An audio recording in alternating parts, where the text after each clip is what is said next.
I want to welcome you to another episode of Beyond the Surface Radio. I'm your host, Dr. Wanda J. Evans-Brewer, and on this bristly, cold winter morning, I want to discuss with you one of the 7 deadly sins, and that sin is gluttony. Now, in general, every time we start a new year, one of the major focuses that most people have is to lose weight. It's usually lose weight, stop smoking, get physically active, and these are all admirable resolutions.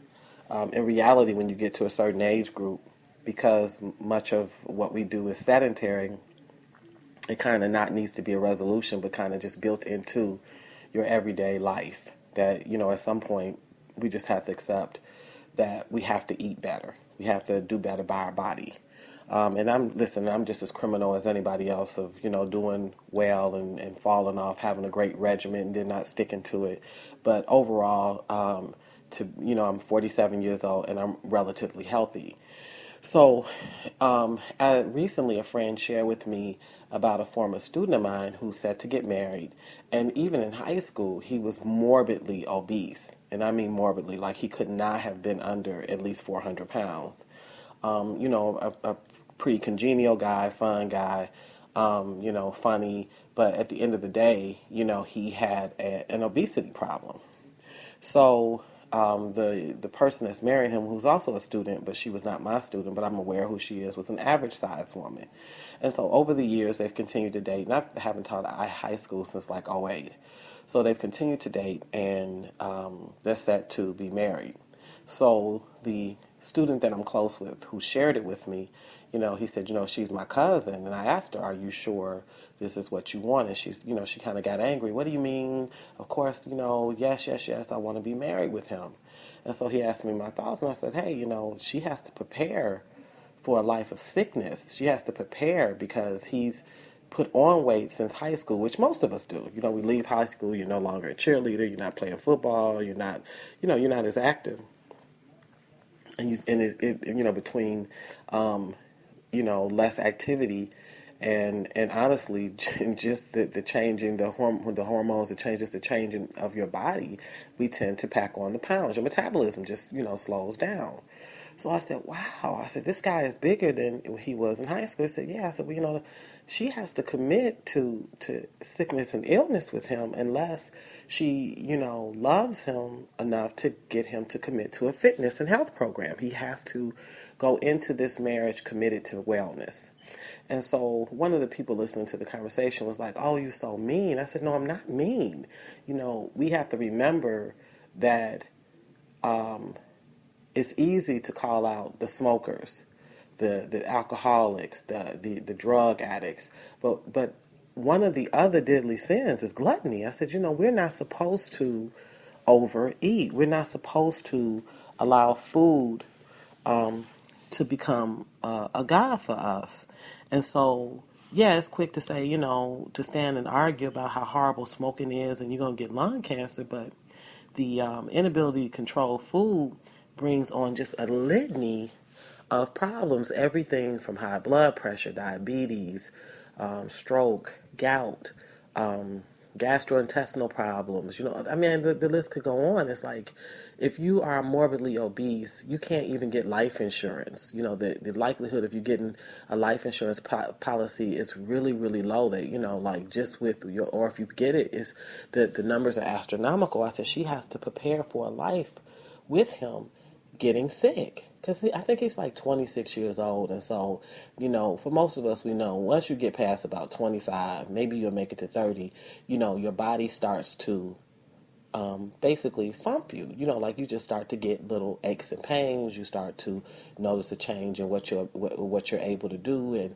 of course, if we stay active, we can press through stuff, and some stuff we just have to give up. But at the end of the day, it just changes.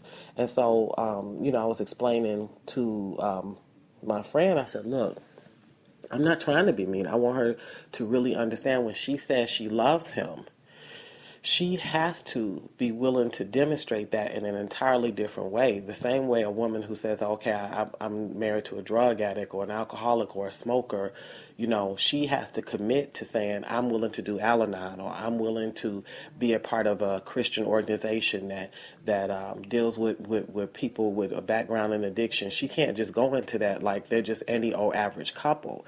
So I said, these are things that even Scripture warns us against. So I started thinking about Proverbs 23:20 through 21. It warns us, do not join those who drink too much wine or gorge themselves on meat, for drunkards and gluttons become poor, and drowsiness clothes them in rags.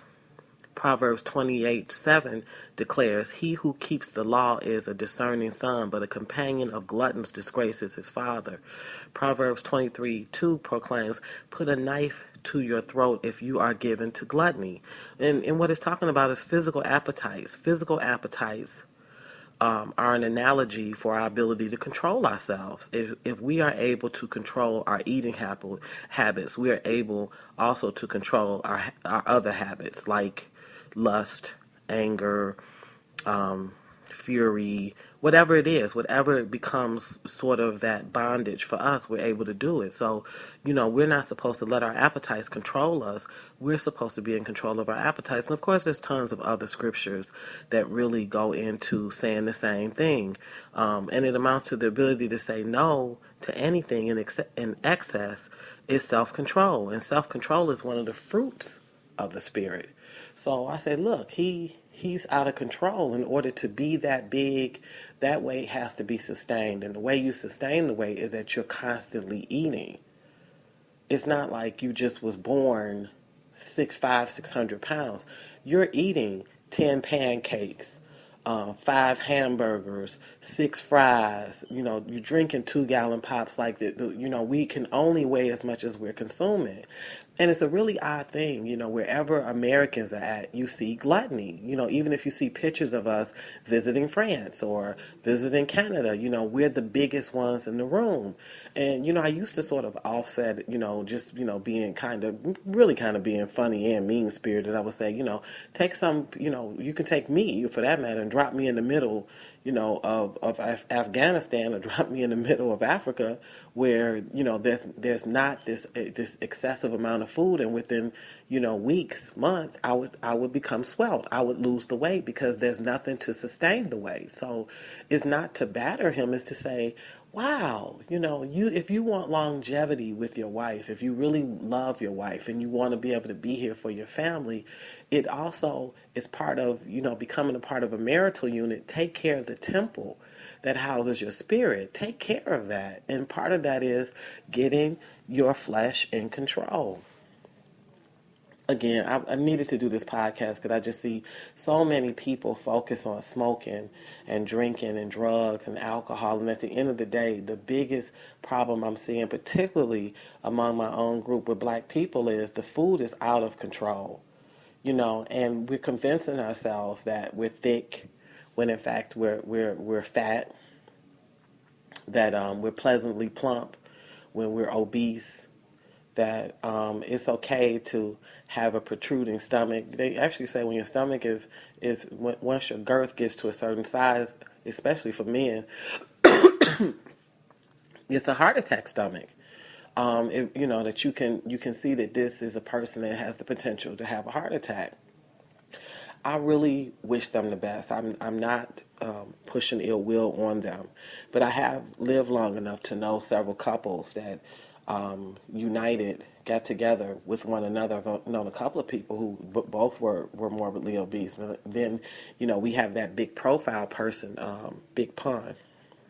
The year Big Pun, the rapper Big Pun, died, he was so big, like he did the whole rap with the ballader Joe, and he was sitting in the chair, like he never moved off the chair. He was just like this huge thing on his chair.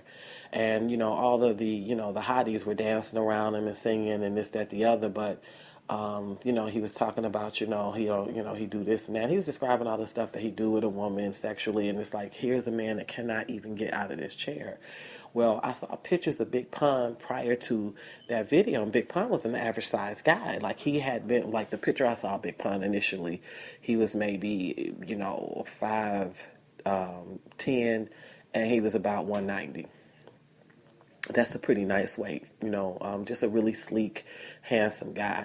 How he left here was ugly. Well, not too long after that video, he dropped dead, and he was under 40, but he was morbidly obese. I thought a lot about my sweetheart, Barry White, who I absolutely loved and sung about love, embodied love, was an incredible artist. Just, even now when I hear his music, it just puts us in the mood. In fact, he got accused of, causing a lot of people to make a lot of babies, which I'm sure they did. But the way Barry White left here, because he always was just overweight, not to the degree that we see it today, but definitely there. Kidneys failing, and really he left here pretty nasty because the weight never completely ever got in control. One of my favorite artists, Heavy D, who I literally could have ran off with, he lost the weight, but was always, you sort of going back and forth with the weight, but he was maintaining the weight, but he had some sort of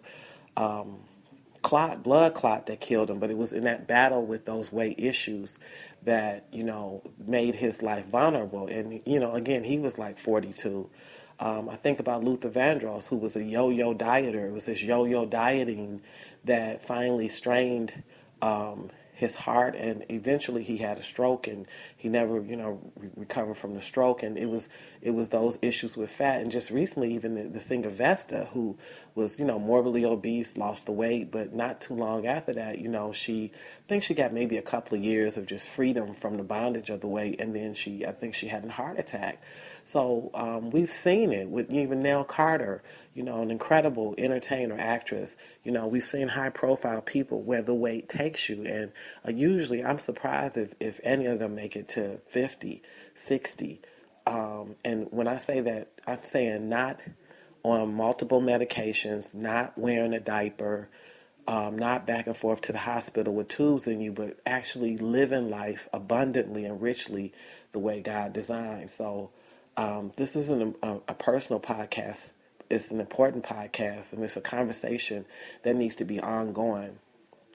I go through periods because I'm a woman, because I've had children, because I'm an intellectual, a professor.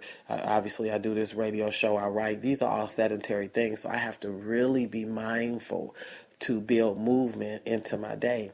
Summertime is easier in the Midwest. The wintertime is harder, but it has to happen.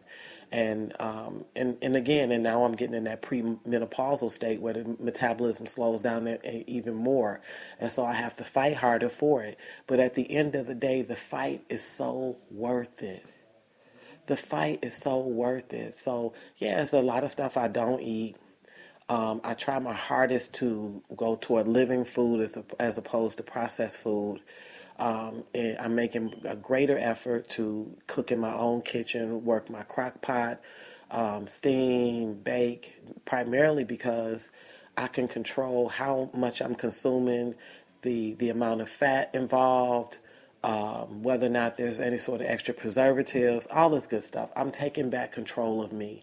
So the biggest gift, and I'm going to wrap up with this, the biggest gift that I said he can give his wife, if he loves his wife, is his health. And the same is true for her. But at this stage, they're just kind of getting married. They're going into this blindly. I said, she may be going back and forth to the hospital. She may be going back and forth to the pharmacist. They need to ask for a gym as part of the wedding package. They need to ask for somebody to pay for a year of them going to the gym. And then they really can be a blessing to one another. You've been listening to Beyond the Surface Radio. I'm still fighting the cold, but I'm your host, Dr. Wanda J. Evans-Brewer. And until we chat again, be safe in God's grace.